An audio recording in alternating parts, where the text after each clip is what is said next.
Vamos a empezar este tridio, estos 3 días de retiro que son siempre una gracia inmensa de Dios, porque el Señor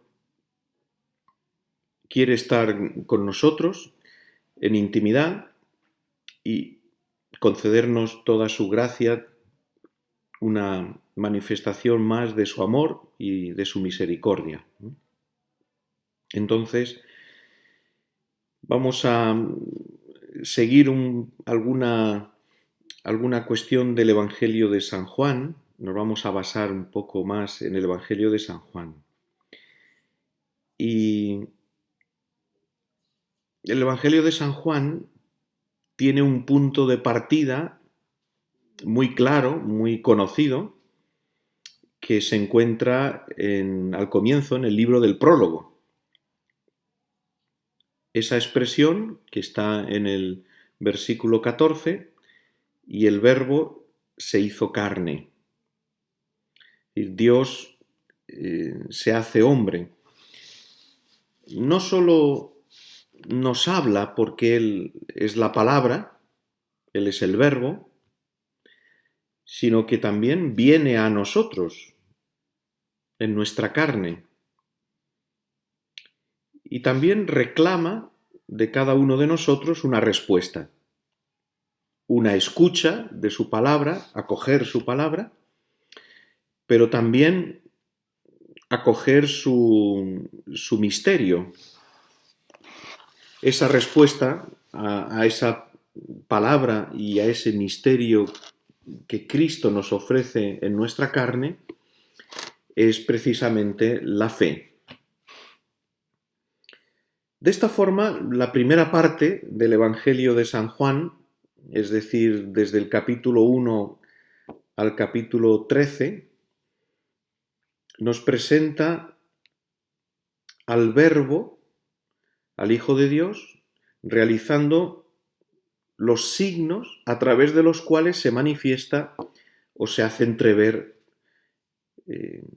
su misterio. Y también nos presenta la respuesta de cada uno de los personajes que contemplan esos signos. En unos casos lo acogen con la fe, y Jesús alaba la fe de estos personajes, como los ciegos a los que cura, los paralíticos, y en otros casos de rechazo a esos signos, como pone de manifiesto en muchos casos los fariseos y los judíos. Ahora bien, si este es el punto de partida, que el Hijo de Dios, el Verbo, se ha hecho carne y viene a nosotros, ¿cuál es el punto de llegada del Evangelio de San Juan? Es decir, ¿a dónde nos quiere conducir? En cuanto discípulos de Cristo, ¿qué somos? Que hemos acogido su misterio. ¿A dónde quiere llevarnos? ¿A dónde quiere que lleguemos? Y una de las posibles respuestas que encontramos en el Evangelio de San Juan es esta frase del capítulo 15, por lo tanto, en el contexto de la última cena. Ya no os llamo siervos, a vosotros os llamo amigos. Este es un poco lo que señala el punto de llegada, hacia donde nos quiere llevar este misterio del Hijo de Dios que viene a nosotros y nos quiere hacer discípulos suyos para llevarnos a este punto. Ya no os llamo siervos, a vosotros os llamo amigos.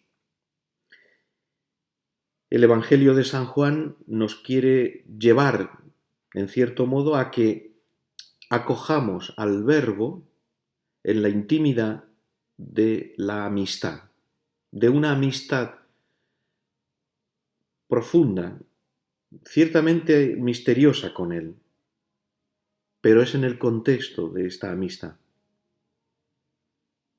El verbo tiene que ser acogido, tenemos que recibirlo, tenemos que hacerle espacio en nuestro corazón, y la amistad es el lugar y ese espacio privilegiado.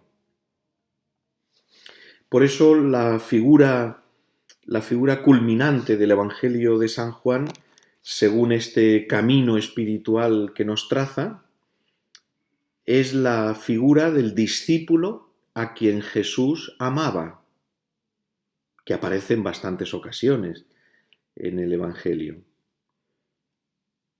La senda para acoger el misterio de la encarnación en nosotros nos lleva, por tanto, a esta intimidad con el Señor, que aparece descrita de una manera muy clara y con rasgos realmente emotivos en la última cena y también en la última escena del Evangelio, la última de las apariciones de Cristo resucitado.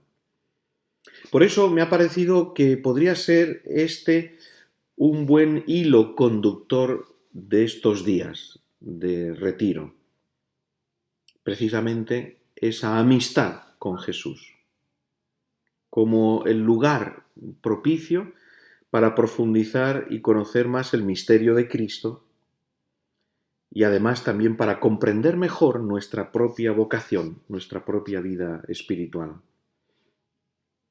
Vamos a seguir algunas figuras que nos propone San Juan de amistad con Cristo que aparecen en el Evangelio.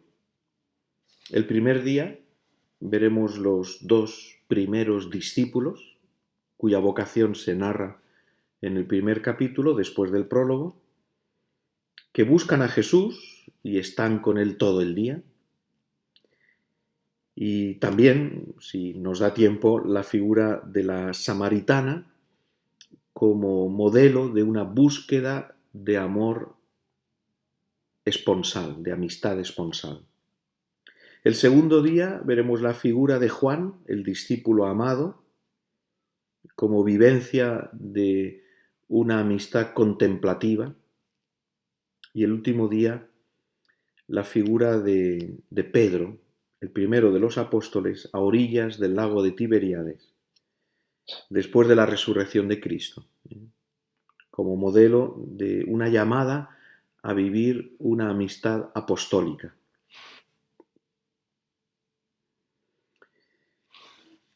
Empezamos, por lo tanto, con este amor o esta amistad que está en búsqueda, que busca. Dice así el Evangelio de San Juan en el primer capítulo, la narración de la vocación de los dos primeros discípulos. Al día siguiente estaba Juan con dos de sus discípulos y fijándose en Jesús, ¿qué pasaba? Dice: Este es el Cordero de Dios. Los dos discípulos oyeron sus palabras y siguieron a Jesús. Jesús se volvió y al ver que lo seguían, les pregunta: ¿qué buscáis? Ellos le contestaron: Rabí, que significa maestro, ¿dónde vives? Él les dijo: venid y veréis. Entonces fueron, vieron dónde vivía y se quedaron con él aquel día.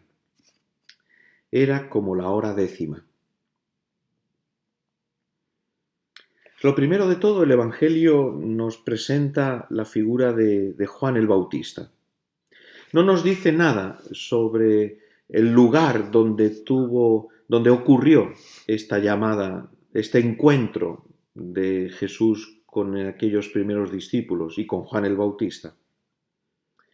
Algunos han indicado que esta indeterminación del lugar está hecha a propósito para señalar precisamente que estos sucesos tienen lugar continuamente a lo largo de la historia de nuestras vidas, ¿no?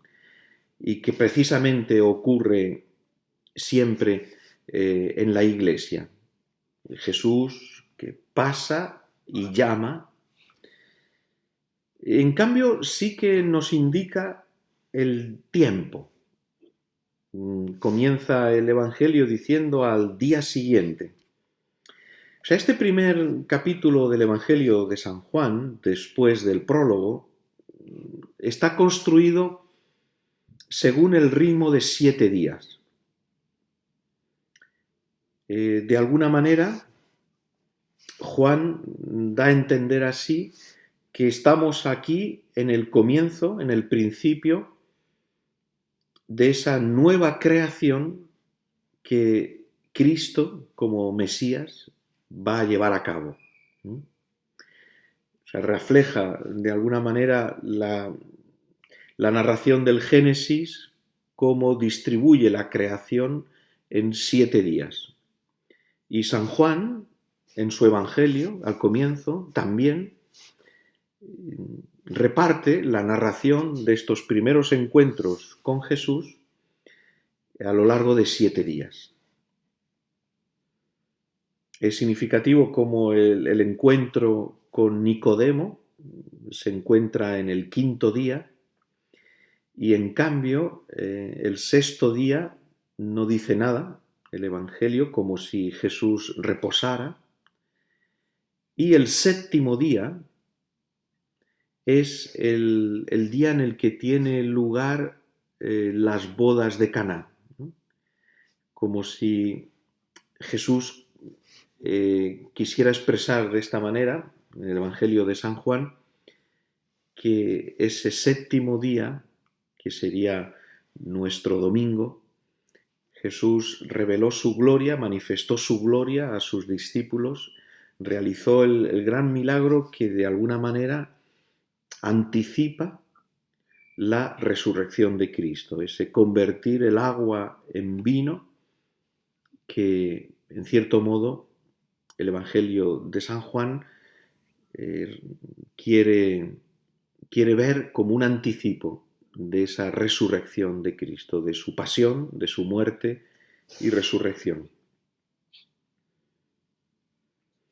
El primer día de todo es cuando Juan el Bautista da testimonio de Jesús. Dice él, este es el Cordero de Dios que quita el pecado del mundo. Pero habla él solo y no dice nada de a quién se dirige, a quién da ese testimonio.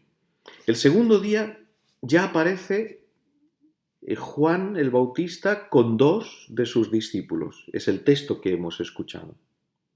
Y los envía a Jesús.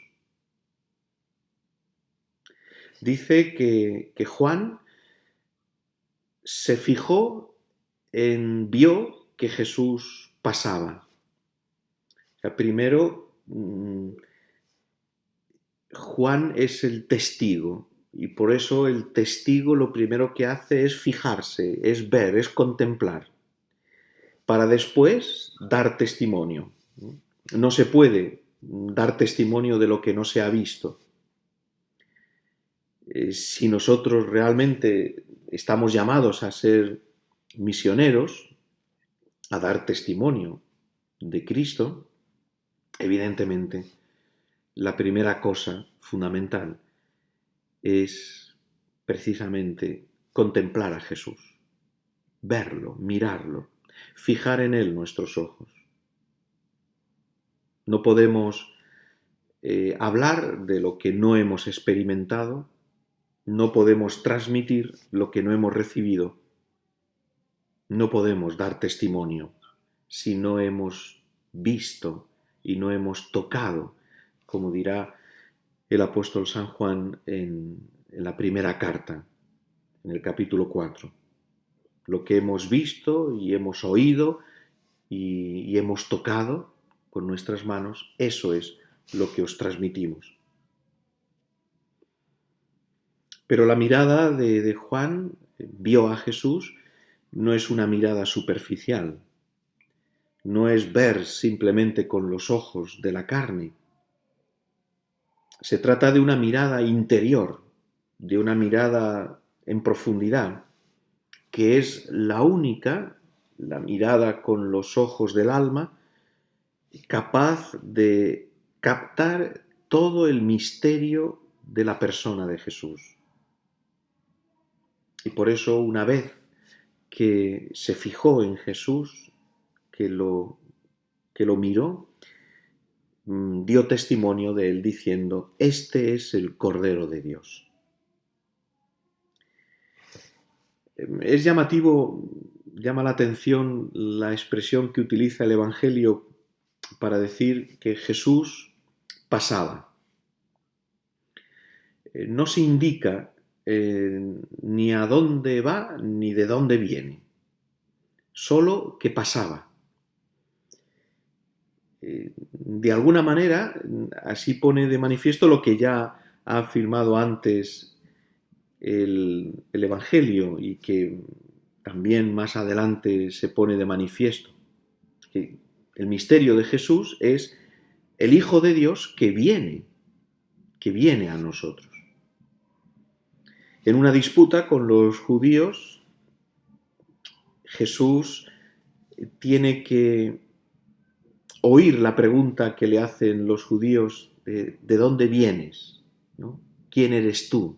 ¿Cuál es tu origen?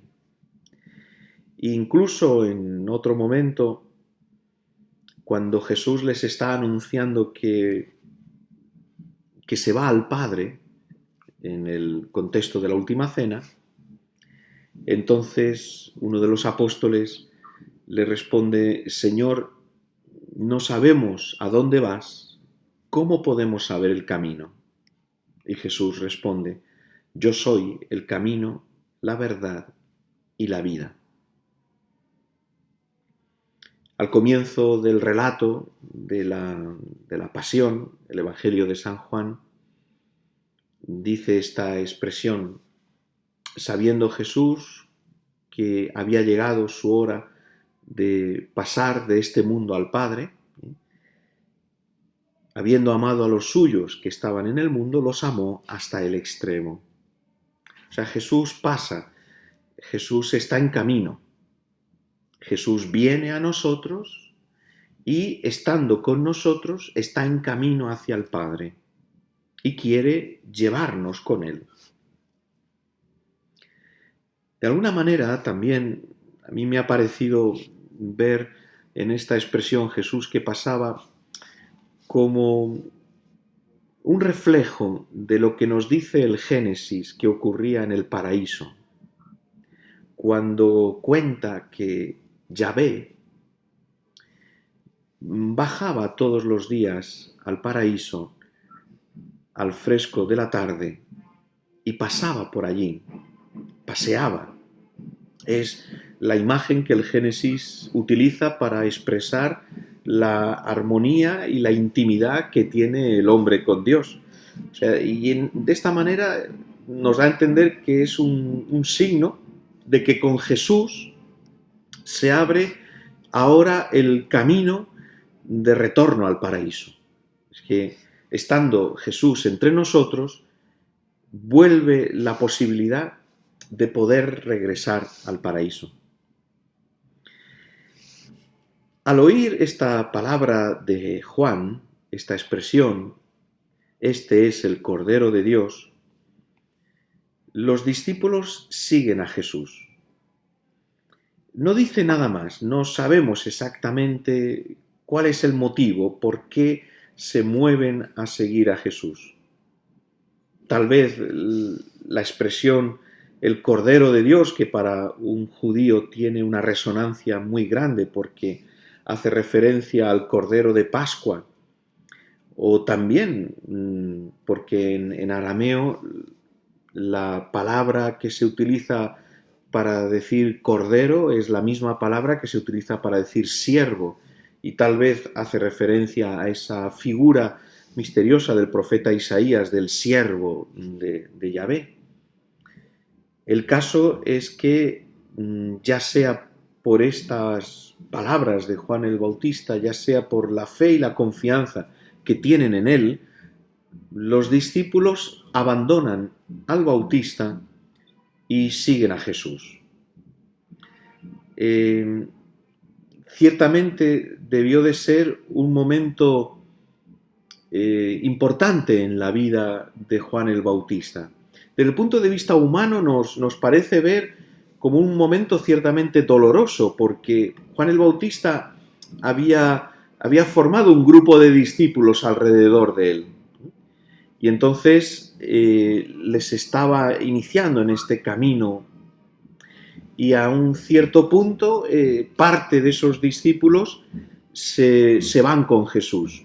No todos, porque sabemos por el libro de los Hechos de los Apóstoles que muchos años después todavía quedaba gente y los apóstoles se encontraban con gente que solamente habían conocido el bautismo de Juan el Bautista y que de alguna manera eran seguidores todavía de Juan el Bautista.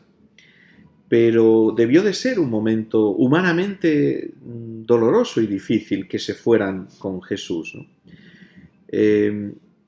Pero también es verdad que Juan el Bautista ya lo había dicho, ¿no? Y aquí se cumple esa palabra de Juan el Bautista, cuando afirmó de sí mismo: conviene que yo disminuya y que Él crezca. Es su misión, él es el precursor, Él es el que da testimonio. Él no ha venido para quedarse con los discípulos, sino para encaminarlos a Jesús. Y creo que aquí de alguna manera se ve claro cuál es la finalidad última de cualquier tipo de apostolado, ¿no? Se trata de llevar almas a Cristo, no se trata de quedárnoslas nosotros como si nosotros fuéramos el fin último de esa llamada. Sería absurdo y sería sobre todo causa de una gran esterilidad, de una gran infecundidad espiritual, porque las almas no son para nosotros, las almas son para Cristo. Entonces, cuando un alma decide y encuentra su camino de otra manera, pero es para seguir a Cristo, lo único que podemos hacer es alegrarnos de que encuentre su camino hacia Cristo y encomendarlo a Dios y seguirlo con la oración. Humanamente puede haber siempre algún motivo de apegamiento hacia las almas, que los hay, apegamiento, pero que precisamente por eso el Señor nos va purificando y va haciendo que nos vayamos desprendiendo también incluso de esas almas a las que les estamos ayudando a seguir a Cristo. Porque al final lo importante es eso, que ellos puedan seguir a Cristo. En el Evangelio de San Juan, los discípulos en estos primeros momentos aparecen todos, no solamente estos dos primeros, sino también los demás, Natanael y Pedro y Felipe, aparecen todos en búsqueda, inquietos, están con una inquietud muy grande. De hecho, contrariamente a lo que aparece en los evangelios sinópticos, en los que se ve que es Jesús el que toma la iniciativa y se acerca a esos discípulos y los llama a seguirlo, aquí en cambio son los discípulos los que tienen la iniciativa de seguir a Jesús. En cuanto oyen la palabra de Juan el Bautista, se van detrás de Jesús y comienzan a seguirlo. Jesús se volvió y al ver que lo seguían les pregunta: ¿qué buscáis? Jesús se volvió es una expresión como todas las del Evangelio de San Juan, que también tiene su importancia y su significado. Es cierto que Jesús va por delante, Él es el que nos abre el camino, Él es el que va primero y nosotros somos discípulos, tenemos que seguirle.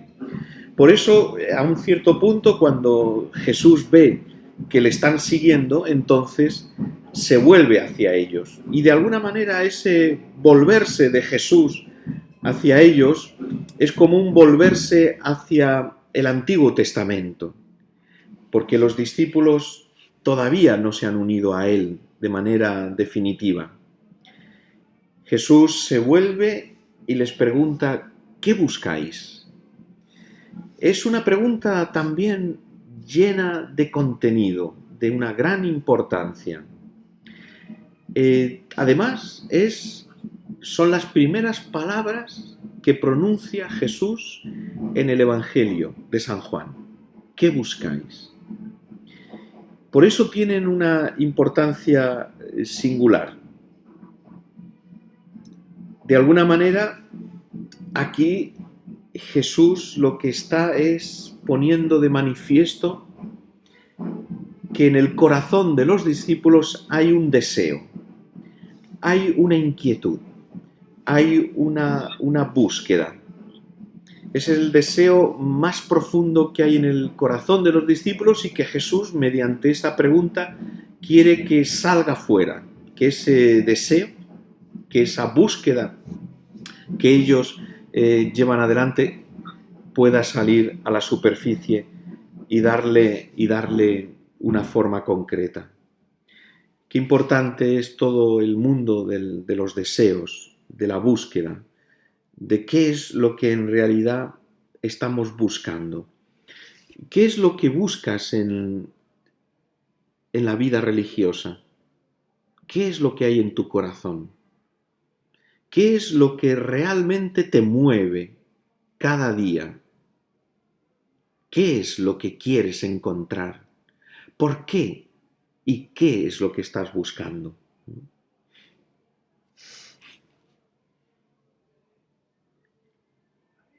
La pregunta de Jesús suscita inmediatamente la respuesta de los discípulos, que le dicen: Maestro, Rabí, ¿dónde vives? Nos parece esta una respuesta y al mismo tiempo una pregunta bastante simple, bastante sencilla. En el Evangelio encontramos otros personajes que le hacen a Jesús preguntas como, no sé, más profundas o más grandes, ¿no? Por ejemplo: Maestro, ¿qué he de hacer para alcanzar la vida eterna? Sin embargo, en esa aparente sencillez de la pregunta de los discípulos: Maestro, ¿dónde vives?, hay una profundidad extraordinaria. Porque en el fondo lo más importante es en nuestra vida religiosa, lo más importante es saber dónde está Jesús. Lo más importante es saber dónde vive Jesús, para estar con Él, porque la vida religiosa es eso, es estar con Jesús. Lo llaman rabí, maestro, según la forma en la que era llamado Jesús, como maestro, pero no porque Jesús vaya a satisfacer un deseo que ellos tienen de conocimiento meramente intelectual. Ellos no quieren saber algo, sino que ellos quieren estar con Él. En realidad, esta pregunta, ¿dónde vives?, si nos fijáramos en el verbo griego que utiliza el Evangelio, vendría a significar algo así como: Maestro, ¿dónde permaneces?, ¿no?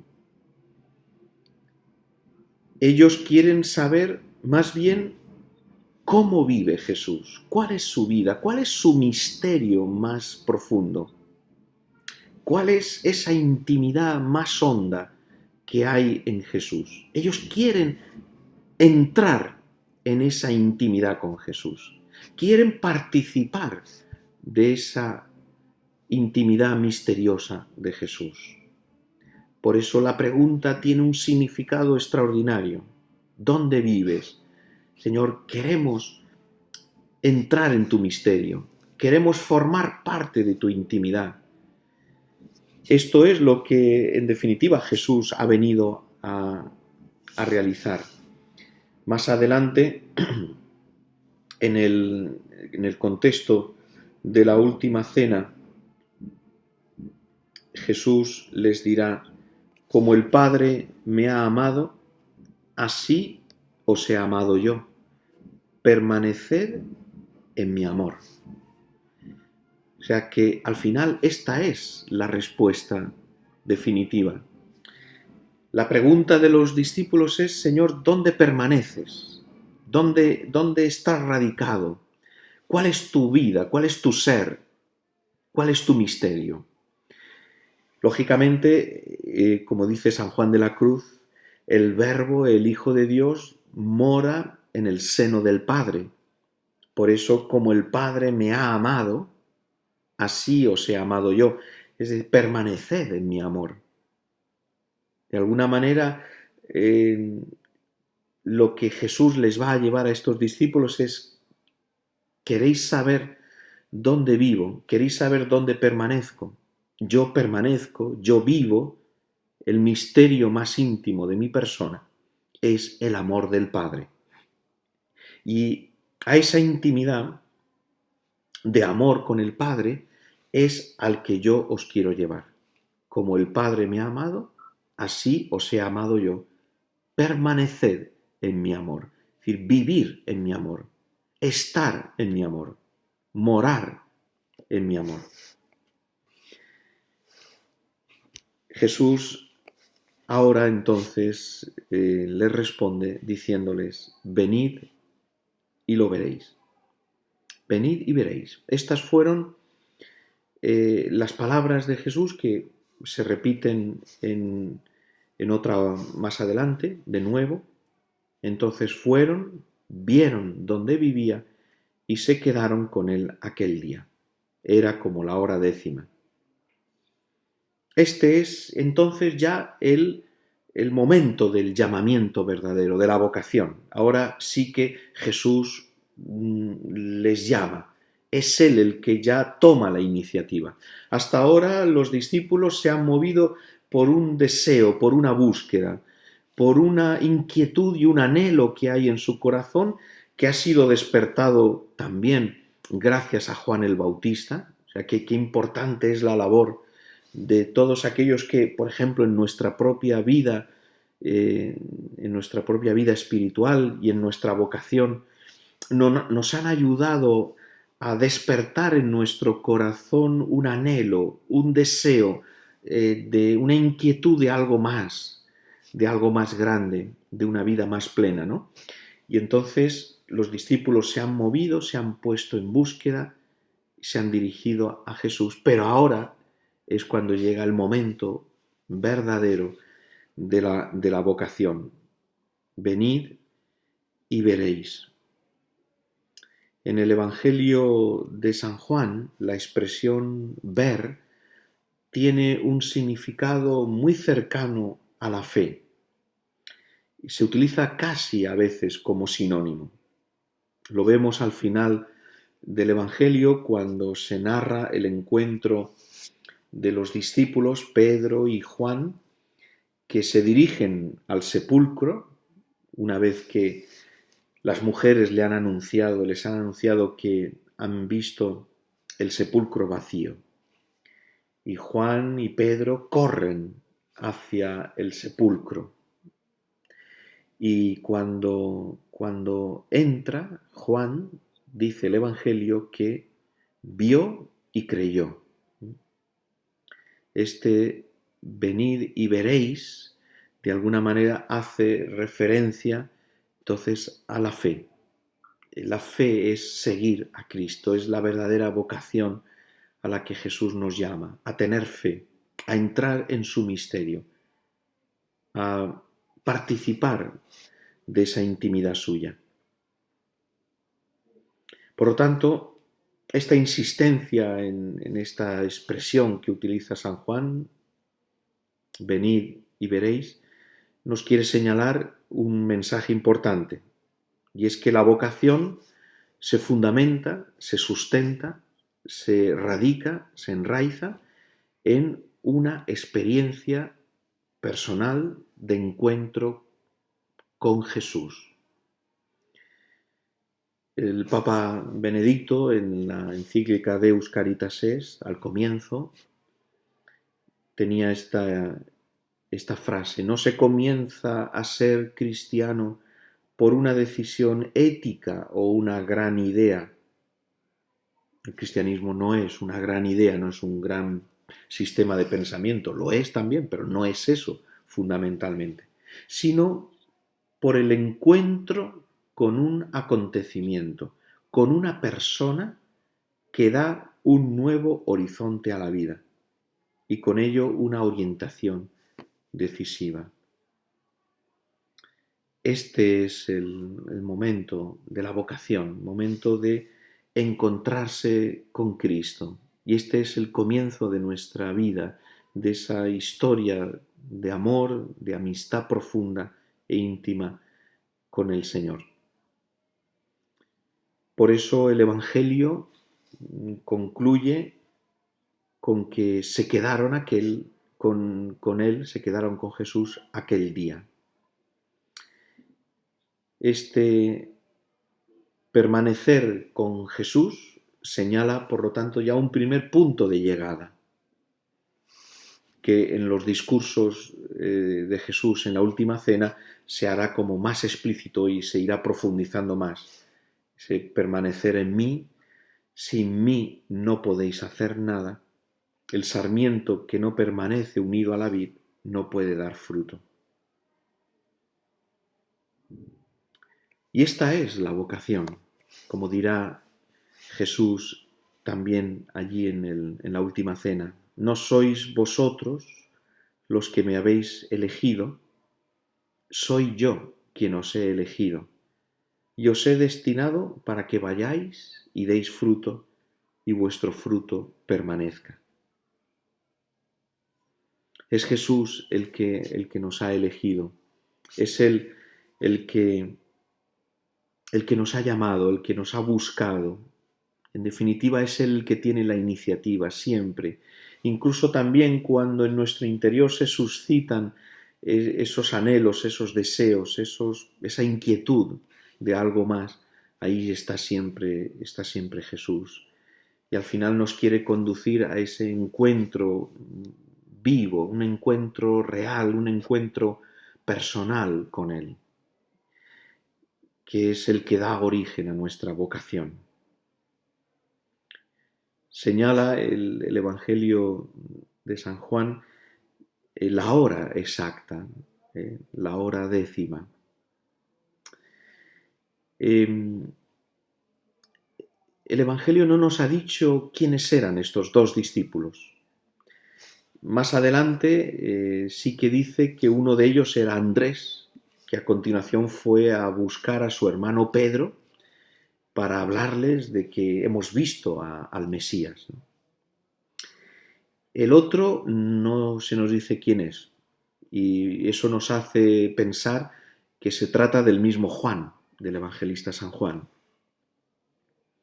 Y tal vez por eso el evangelista San Juan, que se quedó impresionado de este momento, de este encuentro, de este primer encuentro con Jesús, imborrable, tan imborrable, que en su memoria y en su corazón se quedó grabada la hora del encuentro. Era la hora décima, sobre las 4 de la tarde.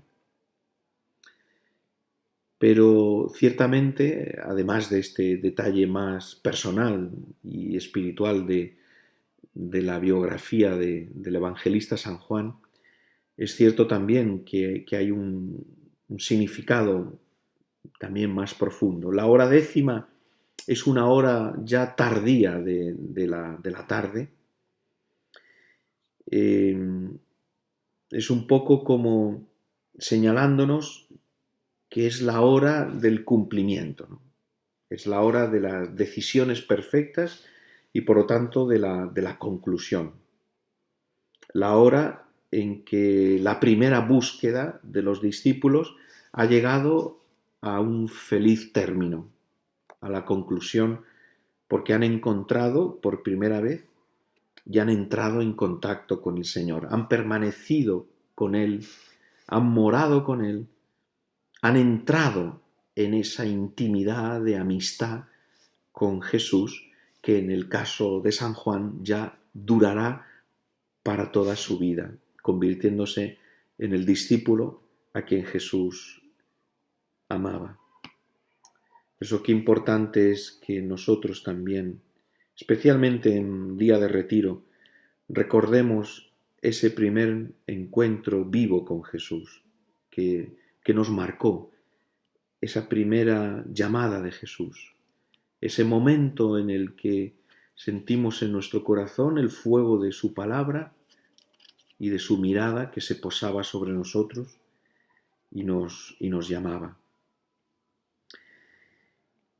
Quisiera hacer una referencia, aunque sea ya muy breve, a este tipo de amistad esponsal que podemos descubrir en la figura de la samaritana, que se encuentra en el capítulo 4 de San Juan.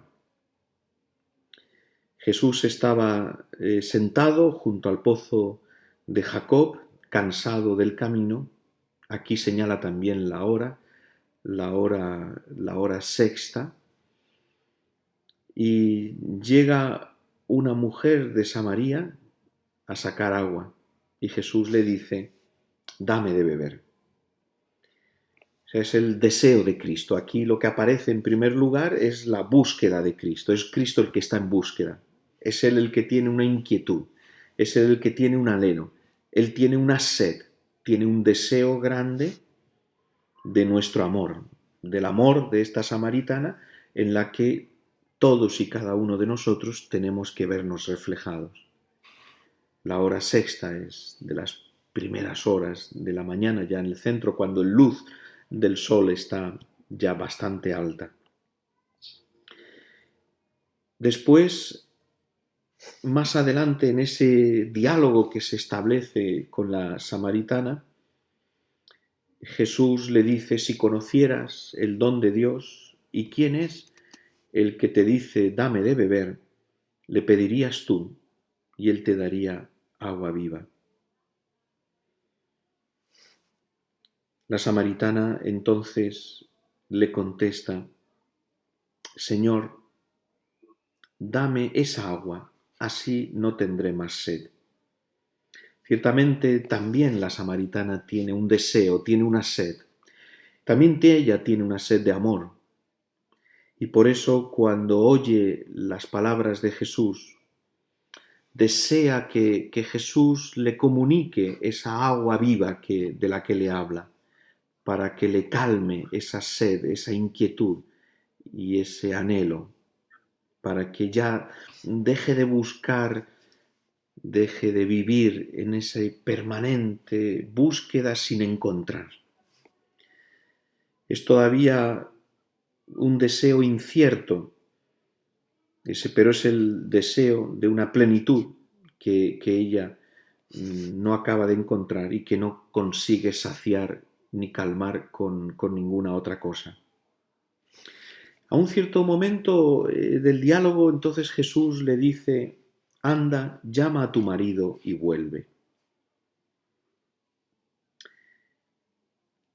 Ciertamente aquí hay una referencia entonces ya a que es precisamente el amor esponsal, la relación con el esposo, lo único que puede saciar el corazón. Porque Dios nos ha hecho para esto, nos ha hecho para un amor esponsal, nos ha hecho para Él. La samaritana es esa imagen de la Iglesia, de la humanidad entera, llamada a esposarse con Cristo, que es el esposo. La samaritana le confiesa a Jesús con un fondo grande de tristeza: no tengo marido. Y Jesús le responde: en verdad dices bien, has dicho la verdad que no tienes marido, has tenido 5, ninguno de ellos, y el que tienes ahora tampoco es tu marido. Es verdad que ahí parece ser que hace referencia a los 5 pueblos paganos que han entrado en Samaria, en la historia de Samaria, se han mezclado con los judíos y ha hecho que los samaritanos de alguna manera se hayan desviado de la fe y hayan dejado de seguir a Yahvé, a Dios con un corazón puro e íntegro, ¿no? Esos 5 pueblos samaritanos, esos 5 pueblos paganos que entraron en Samaria durante el destierro. Pero aquí la expresión es clara, la tristeza, la confesión triste y amarga de la samaritana: no tengo marido, no vivo en esa plenitud de amor. Y Cristo efectivamente está ahí delante de ella, porque Cristo es el esposo. Cristo es el esposo, y por eso es Él que va y quiere satisfacer nuestro anhelo de amor. Así que la samaritana ahí está llamada, se ve llamada a un amor esponsal, a una amistad, a entrar en una relación con el verdadero esposo, con el único que puede esposar verdaderamente nuestra alma, al que le podemos pertenecer, al que le podemos dar absolutamente todo. Había preparado unas preguntas que pueden ayudar un poco a hacer un cierto pequeño examen del retiro. Si acaso ahora después las puedo hacer llegar a través de un mensaje para que las podáis tener si os sirve y si os ayuda, ¿no? Es importante entonces meditar en el don que hemos recibido con la vocación, en ese amor de Jesús que pensó en nosotros, que nos buscó, que viene a nosotros, que nos eligió, que puso su mirada en nosotros y nos llamó. Recordar ese día, recordar ese amor, meditar en la vocación. Damos gracias a Dios por el don de la vocación, damos frecuentemente gracias a Dios por el don de la vocación y también por tantos otros dones que nos concede. O tal vez nos perdemos en quejas y en lamentos inútiles que solo nos llenan de tristeza y amargura en nuestra vida. Que ciertamente en ocasiones la vocación puede tener momentos de dificultad y puede resultar más costoso. Pero es una gracia, es un don inmenso. Son unas alas que Dios nos ha concedido para volar alto. Y pedimos por la perseverancia de todos nuestros hermanos y nuestras hermanas de vocación. Consideremos también nuestros deseos. ¿Qué es lo que buscamos en realidad en nuestra vida religiosa, en nuestra vida de consagrados? ¿Me busco a mí mismo? ¿Busco mis gustos, mis comodidades, mis opiniones, mi parecer, el tener razón?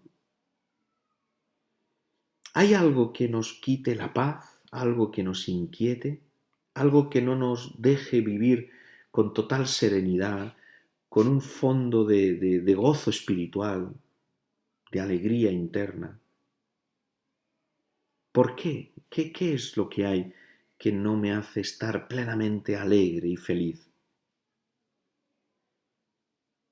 ¿Hay algo que se interpone entre Dios y mi corazón? ¿Algún obstáculo, algún pecado, alguna dificultad? ¿Cómo podemos vivir mejor nuestra vocación? ¿Qué nos falta todavía para entregarle a Jesús, siguiendo a los apóstoles que apenas escucharon la llamada de Jesús, lo dejaron todo y lo siguieron? Siento un apego hacia ciertas cosas, hacia ciertas opiniones, apego hacia ciertas personas y desapego hacia otras personas. Busco cada día a Cristo como la cosa más importante de mi vida. Primero Cristo, después Cristo y siempre Cristo. ¿Cómo vivo mi amor esponsal con Cristo? ¿Con qué detalles concretos de afecto, de ternura, de delicadeza, de atención, cada día? ¿Cómo se lo manifiesto a Jesús?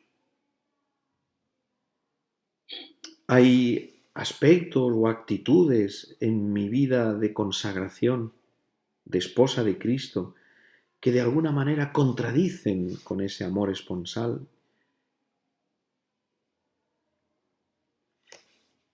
Procuro dejar espacio abundante en mi vida a la purificación del corazón, de los sentidos, de la vista, del tacto, del gusto, de la imaginación, de la memoria, purificar la memoria de recuerdos negativos, de ofensas, de agravios recibidos en el pasado.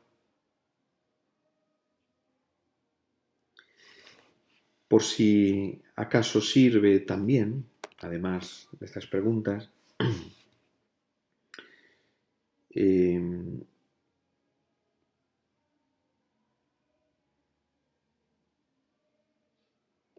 pienso que puede ser útil considerar la vocación de Abraham, que está en el capítulo 12 del libro del Génesis. Vale la pena meditar la vocación de Abraham, dejarlo todo y salir a un lugar que no está indicado. O la prueba del sacrificio de Isaac en el capítulo 22 del libro del Génesis. También pueden ser útiles para la meditación y el examen las catequesis sobre el discernimiento del Papa Francisco, en concreto las del 28 de septiembre del año pasado, las del 5 de octubre y las del 12 de octubre. Hay también unos números que vale la pena en la exhortación apostólica Evangelii Gaudium, número 264 al 267, sobre ese amor a Cristo, ¿no?, como fundamento de la vocación y de la misión. Incluso puede ser útil para un examen profundo, más profundo, de un examen de conciencia, los números 76 al 101 de la exhortación Evangelii Gaudium. En fin, espero que pues todas estas reflexiones que hemos hecho y también pues estas indicaciones, estas referencias, os puedan ayudar a tener un día de retiro realmente lleno de gracia de Dios y sobre todo de frutos de santidad, que es lo que el Señor espera de nosotros. Muy bien,